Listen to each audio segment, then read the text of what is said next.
નમસ્કાર દર્શક મિત્રો, હું હર્ષુ પરમાર સહયોગ દ્વારા પ્રસ્તુત ન્યૂઝ 20 ગુજરાતીમાં આપ સૌ દર્શક મિત્રોનું હાર્દિક સ્વાગત કરું છું। જોઈએ આજના મુખ્ય સમાચારો। જૂનાગઢ જિલ્લાના વંથલી તાલુકાના નરેણી ગામે સિંહણે હુમલો કર્યો હતો। એમાં એક વ્યક્તિ અને એક વન કર્મચારીને ઘાયલ થતા તાત્કાલિક સિવિલ હોસ્પિટલે લઈ જવામાં આવ્યા હતા। વંથલી તાલુકાના નરેણી ગામમાં સીમમાં માલધારી પોતાના ઘેટા બકરા ચરાવી રહ્યા હતા। એ દરમિયાન અચાનક જ શિકારની શોધમાં આવી ચડેલી સિંહણે માલધારી રમેશ મુંદવા ઉપર હુમલો કર્યો હતો। રમેશભાઈના માથાના ભાગે અને શરીરના અન્ય ભાગોમાં સિંહણે બચકા ભરી લેતા ગંભીર ઈજા થઈ હતી। ત્યારબાદ બૂમાબૂમ કરતા સિંહણ ત્યાંથી દૂર ભાગી હતી અને માલધારીના એક બકરાનો શિકાર બનાવ્યો હતો।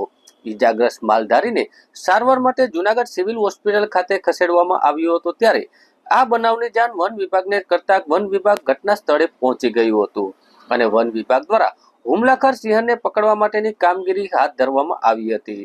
જેના ભાગરૂપે વનકર્મીઓ અને વન વિભાગના શ્રમિકો હુમલાખોર સિંહણની શોધ કરી રહ્યા હતા। તે દરમિયાન બાવળની કાટમાં આવેલી સિંહણે વન વિભાગના કાયમી રોજમદાર કાળુભાઈ નામના કર્મચારી ઉપર હુમલો કરતા એને ગંભીર ઈજા પહોંચી હતી। સિંહણે કાળુભાઈ ઉપર હુમલો કર્યો અને દૂર નાસી ગઈ હતી અને હુમલાનો ભોગ બનનાર વનકર્મીને તાત્કાલિક 108 દ્વારા જૂનાગઢની સિવિલ હોસ્પિટલ ખસેડવામાં આવ્યા હતા। આજ રોજ નરડી ગામે 3 વાગ્યા દરમિયાન જ્યારે અમે સિંહણને ધારી ઝાખરામાંથી ગોતતા હોય ત્યારે આજ તેમાં ફોરેસ્ટ ગાર્ડના કાલુભાઈ ચાવડા ઉપર સિંહણે હુમલો કરેલો હોય તો કાલુભાઈને ત્યાં સ્થળ પરથી બચાવ કરી 108 દ્વારા સિવિલ હોસ્પિટલે સારવાર અંતર્ગત ખસેડાયેલા હોય। ઉંમર નરેડી આજ રોજ 2 વાગ્યા આસપાસ નરેડી ગામે બકરા ચડાવતા રમેશ ભરવાડ ઉપર સિંહણે હુમલો કરેલ હોય તેની જાણ થતાં તાત્કાલિક એને 108 દ્વારા સિવિલ હોસ્પિટલમાં સારવાર અર્થે ખસેડેલ હોય અને વહીવટી તંત્ર ફોરેસ્ટ ડિપાર્ટમેન્ટને એસીએફને સાથે રાખી અને સિંહણને ગોતવાની તજવીજ હાથ ધરેલ હોય। તે દરમિયાન 1 કલાક દરમિયાન જ્યારે ગોતતા સિંહણ મળેલ હોય અને સિંહણે તાત્કાલ ફોરેસ્ટ ગાર્ડ ઉપર હુમલો કરેલો હોય તેને પણ તાત્કાલિક સિવિલ હોસ્પિટલે સારવાર અર્થે ખસેડેલ છે અને વન વિભાગ દ્વારા પિંજરાઓ મૂકી અને સિંહણને પકડવાની તજવીજ હાથ ધરેલ છે। જૂનાગઢ કૃષિ યુનિવર્સિટી ખાતે રવિ કૃષિ મહોત્સવમાં ધારાસભ્ય સંજયભાઈ કોરડિયાનું પ્રેરક સંબોધન, પ્રગતિશીલ ખેડૂતોનું બહુમાન અને પ્રતિકારક રીતે કૃષિ સંલગ્ન સહાયનું પણ વિતરણ કરવામાં આવ્યું। જૂનાગઢના ધારાસભ્ય સંજયભાઈ કોરડિયાએ જૂનાગઢ ખાતે આયોજિત રવિ કૃષિ મહોત્સવમાં અધ્યક્ષતાને સંબોધન કરતા જન આરોગ્યના રક્ષણ અને જમીનની તંદુરસ્તી માટે આવશ્યક પ્રાકૃતિક ખેતી અપનાવવા, ખેતીને માત્ર પરંપરાગત રીતે નહીં પણ એક વ્યવસાયના ધોરણે એક વેપારીની જેમ ખેતી કરવા ઉપરાંત નવા પ્રયોગો સાથે પરંપરાગત રીતે ખેત પાકોની જગ્યાએ નવીન પાકોના વાવેતર કરવા માટેનું આહવાન કર્યું હતું।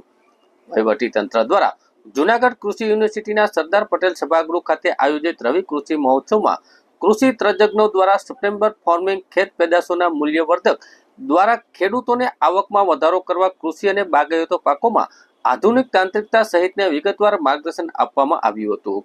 ઉપરાંત મોટી સંખ્યામાં ઉપસ્થિત ખેડૂતોએ જુદા જુદા લક્ષ્મી સ્ટોલ દ્વારા આધુનિક ખેતી પદ્ધતિનું પ્રત્યક્ષ માર્ગદર્શન મેળવ્યું હતું।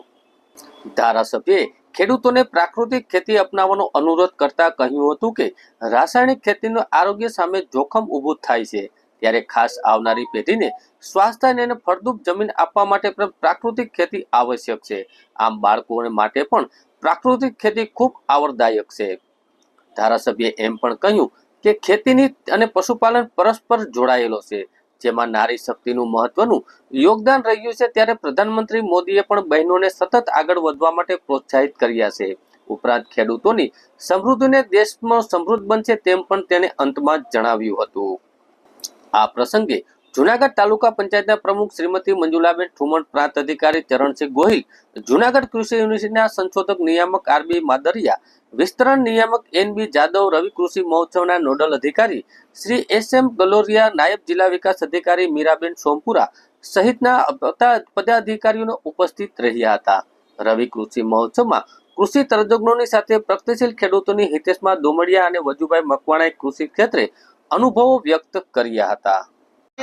જમીનની અંદર સારો ઉમેરા રાખીએ એને કારણે જમીનની નિકાસ શક્તિ ઘટે છે, જમીનની અંદર માઇક્રોબિયલ એક્ટિવિટી ઘટે છે। 23 વર્ષ પહેલા જ્યારે પીટી કપાસ આવ્યો ત્યારે આપણે એક વીઘામાંથી ઘણા ખેડૂતો 40 મણ ઉત્પાદન લેતા, ઘણા ખેડૂતો 45 મણ 50 મણ સુધી ઉત્પાદન લેતા હતા. એ જ ખેડૂતો આજે 20-25 મણ થાય તો એ ખુશ થાય. આજે થાય તો આ વખતે તો ખાંડી દોઢ ખાંડી સુધી કપાસનું ઉત્પાદન મળ્યું. પણ તમે જુઓ તો વીઘે ખાંડી તો ઉત્પાદન તમારું ઓલરેડી ઘટી ગયું છે. આ બધાની પાછળનું કારણ કે જમીનની અંદર આપણે સાર ઉમેરતા ગયા આજે જમીનને લોઢા જેવી બનાવી. દેશનું રક્ષણ કરે છે, બોર્ડર ઉપર રહેલા જવાનો છે, અને બીજું પેટ બધાનું ખાલે છે કિસાનો છે. એટલે આપણે બે વસ્તુથી યાદ કરતા જઈ દેવાનું છે કિસાન. એ સૂત્રને સાર્થક કરવા દેશના પ્રધાનમંત્રી આદરણીય નરેન્દ્રભાઈ મોદી જ્યારે આ દેશના વડાપ્રધાન બન્યા પહેલા રાજ્યના મુખ્યમંત્રી હતા અને એમણે નક્કી કર્યું કે મારા દેશના ખેડૂતો ખૂબ આધુનિક પ્રમાણમાં ખેતી કરે, જાજી આવક થાય, ઓછો ખર્ચ થાય, એ પદ્ધતિથી કામ કરવા માટે ખેડૂતોએ જ્યારે એમને ખેડૂતોને આગળ લેવાના પ્રયત્ન કર્યા અને 2005 અને 2006 ની અંદર કૃષિ મહોત્સવની શરૂઆત કરી. એક મહિના સુધી અલગ અલગ તાલુકામાં, અલગ અલગ ગામમાં કૃષિ મહોત્સવ માટે રથો કરી અને એન્જિનિયરો ગામે ગામે લોકોને જાગૃતિ આપવાનું કામ આ દેશના વડાપ્રધાન ત્યારના મુખ્યમંત્રી નરેન્દ્રભાઈએ શરૂઆત કરી હતી.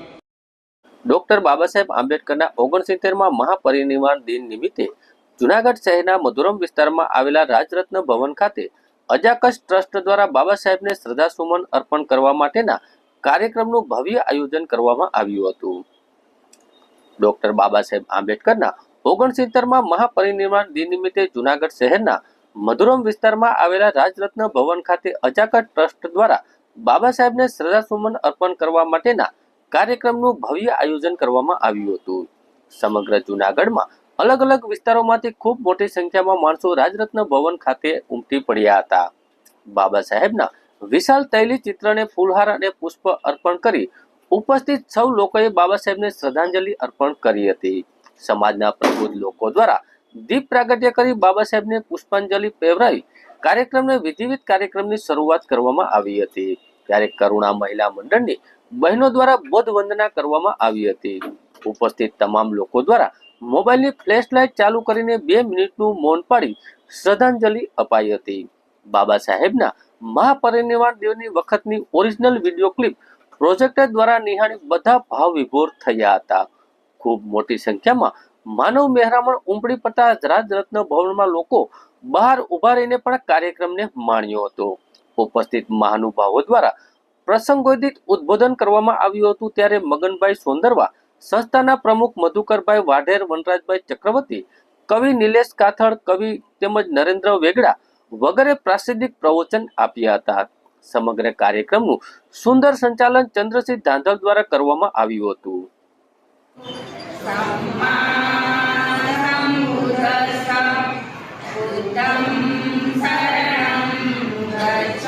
ના રોજ ડોક્ટર બાબા સાહેબ આંબેડકરના 69માં મહાપરિનિર્વાણ દિન નિમિત્તે અનુસૂચિત જાતિ સમાજ જુનાગઢ દ્વારા આ શ્રદ્ધાંજલિનો કાર્યક્રમ રાખવામાં આવેલ.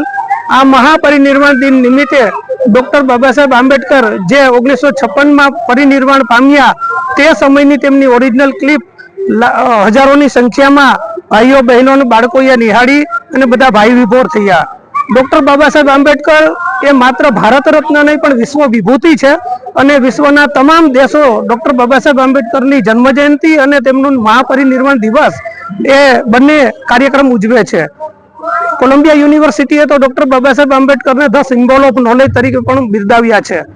ડોક્ટર બાબા સાહેબ આંબેડકરે માત્ર દલિતો, પીડિતો અને પછાતો માટે જ નહીં પરંતુ આ દેશના સર્વાંગી વિકાસમાં પોતાનું યોગદાન આપ્યું છે અને સૌથી મોટું લોકશાહી સંસદ પ્રણાલી મુજબનું એવું ભારતનું બંધારણ તેમણે બનાવ્યું છે અને જે આખા વિશ્વની અંદર ખૂબ જ પ્રખ્યાત થયેલું છે.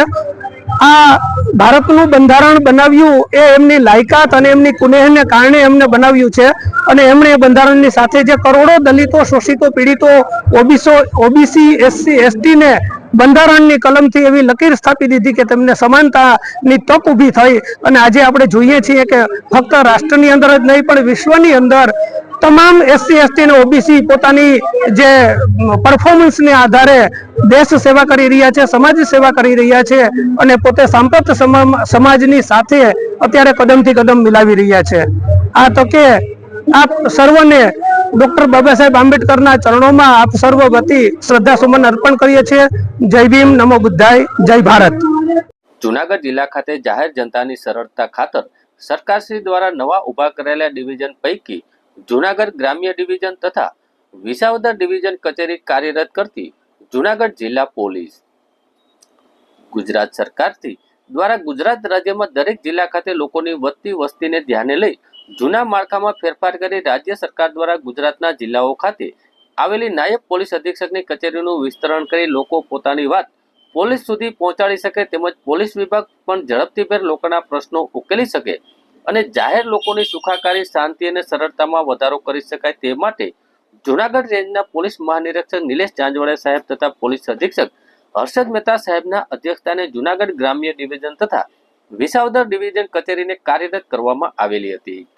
જૂનાગઢ ગ્રામ્ય ડિવિઝન એસઓજી ઓફિસ પહેલા માળે ઝાંઝડા રોડ પર કાર્યરત કરવામાં આવેલી છે, જેમાં ઇન્ચાર્જ તરીકે પ્રોવિન્શિયલ નાયબ પોલીસ અધિક્ષક નિકિતા શેરવૈયા સાહેબની નિમણૂક કરવામાં આવેલી હતી. આ ડિવિઝનમાં Junagadh taluka police station, Bhesan police station તથા વંથલી પોલીસ સ્ટેશન વિસ્તારનો સમાવેશ થાય છે. વિસાવદર ડિવિઝનમાં જય અંબે હોસ્પિટલની બાજુમાં ચાપડા ખાતે કાર્યરત કરવામાં આવેલી છે, જેમાં ઇન્ચાર્જ તરીકે એએસપી રોહિત ડાંગર સાહેબની નિમણૂક કરવામાં આવી છે. ડિવિઝનમાં વિસાવદર પોલીસ સ્ટેશનમાં Bilkha police station, Mendarda police station અને નવું શરૂ થનાર સાસણ પોલીસ સ્ટેશનનો સમાવેશ કરવામાં આવેલ છે.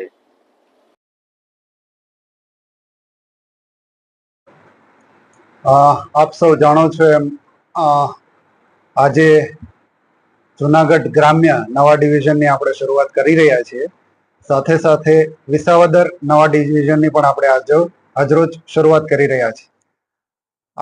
આની પહેલા જુનાગઢ એક જ ડિવિઝન હતું, એમાં 10 કરતા વધારે પોલીસ સ્ટેશન હતા, એટલે ખૂબ મોટો વિસ્તાર અને ખૂબ મોટી વસ્તી હતી. જુનાગઢ ડિવિઝન એટલું મોટું હતું કે અમુક જિલ્લા પણ એની પાસે નાના પડતા હતા. તો એક અધિકારી, ખાસ કરીને એસડીપીઓ જેને આપણે કહીએ છીએ સબ ડિવિઝનલ પોલીસ ઓફિસર, મુખ્યત્વે ક્રાઇમ ઓફિસર છે. સુપ્રિન્ટેન્ડન્ટ અને પછી આઈજી એમને વહીવટમાં વધારે ધ્યાન આપવાનું હોય છે, જ્યારે એસડીપીઓ એ ક્રાઇમ ઓફિસર તરીકે ગુનાખોરી કંટ્રોલ કરવામાં, ઇન્વેસ્ટિગેશન સારું થાય એમાં, વિઝિટેશન કરવામાં એનો ખૂબ મહત્વનો રોલ હોય છે. વધારે પોલીસ સ્ટેશનો હોવાના કારણે અધિકારી પહોંચી નતા વળતા, એમનો ક્વોલિટી ટાઈમ આપી નતા શકતા.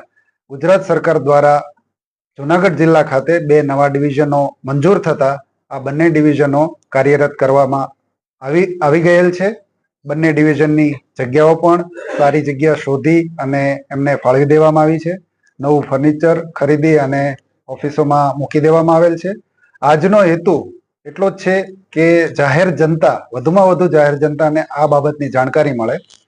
એટલે જુનાગઢ ગ્રામ્ય ડિવિઝનમાં જુનાગઢ તાલુકા, વંથલી અને ભેસાણ પોલીસ સ્ટેશન આવશે. એટલે આપના કંઈ પણ ક્રાઇમ રિલેટેડ કોઈ ઇસ્યુ હોય, આપનું ઇન્વેસ્ટિગેશન ચાલુ હોય, આપને એનાથી કોઈ ફરિયાદ હોય, કોઈ પ્રોગ્રેસ જોતી હોય, તો આપ તાત્કાલિક એક ડીવાયએસપી કક્ષાના અધિકારીનો અહીંયા જે એસઓજીની ઓફિસ છે એના પ્રથમ માળ ઉપર સંપર્ક કરી શકો છો. તેવી જ રીતે નવું વિસાવદર ડિવિઝન પણ કાર્યરત આજથી કરવામાં આવી રહેલ છે. વિસાવદર ડિવિઝનમાં વિસાવદર, બિલખા, મેંદરડા અને જે સાસણ નવું પોલીસ સ્ટેશન મંજૂર થયું છે, ટૂંક સમયમાં કાર્યરત થશે. આમ 4 પોલીસ સ્ટેશન એ વિસાવદર ડિવિઝનમાં આવશે. જાહેર જનતાને મારી ફરીથી એક વિનંતી છે કે માનનીય રાજ્ય સરકાર દ્વારા ખૂબ સારી આ વ્યવસ્થા ઊભી કરવામાં આવેલ છે, એટલે એનો વધુમાં વધુ લાભ લે અને આ જે અધિકારીઓ છે એમની પાસેથી વધુમાં વધુ એમનું માર્ગદર્શન અથવા તો એમની પાસેથી મદદ મેળવે.